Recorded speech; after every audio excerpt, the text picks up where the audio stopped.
अस्सलामु अलैकुम रहमतुल्लाहि व बरकातुहू। मैं डॉक्टर काजी खुशामदीद करता हूँ आपको इस वीडियो में। व्यूअर्स, इस वीडियो में हम बात करेंगे कि सऊदी वीज़ा कौन ले सकता है, कौन इसको अप्लाई कर सकता है।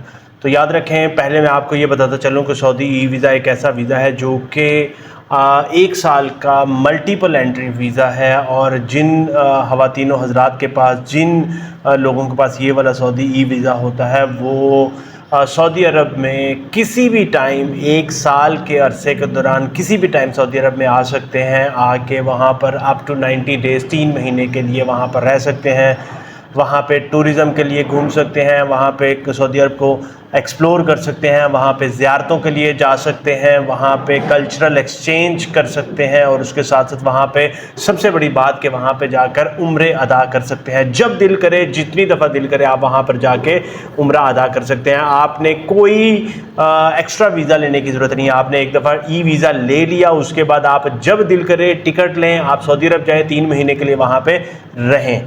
ठीक है जी।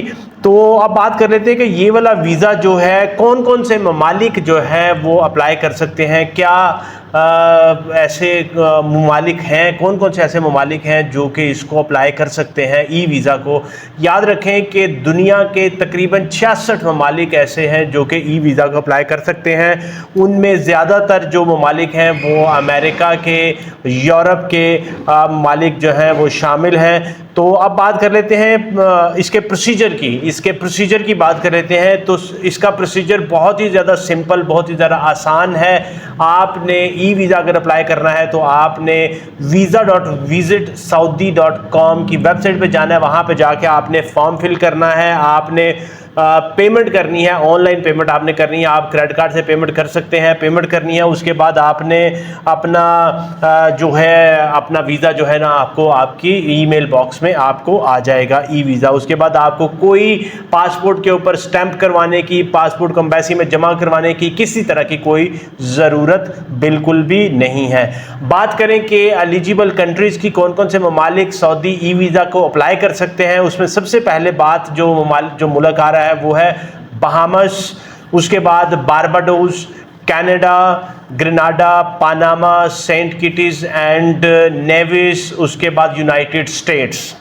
यूरोपियन ममालिक की बात की जाए तो इसमें complete Albania, Andorra, Austria, Belgium, Bulgaria, Croatia, Cyprus, चेक रिपब्लिक से लेके यूक्रेन, स्विट्ज़रलैंड, स्वीडन और यूके तक तमाम ममालिक इसमें अप्लाई कर सकते हैं।